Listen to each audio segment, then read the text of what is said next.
I'm sure you've heard the news. Aston Villa's star winger Leon Bailey is not playing in Copa America 2024. What's the story behind this shocker? Let's break it down. So, what's really going on? Leon Bailey, a key player for Jamaica's national team, has announced he's taking a break. Why? It boils down to professionalism, or the lack thereof. Within the Jamaica Football Federation, the JFF Bailey's been vocal about issues like poor equipment and travel arrangements. And after being suspended for breaking curfew last November, Bailey's had enough. He claims his national team appearances are a favor, not a career boost.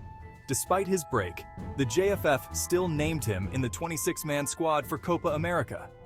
A major miscommunication? Perhaps. Bailey's manager and father, Craig Butler, insists they simply wanted the JFF to adopt global standards, not a demand for Leon to return to the team.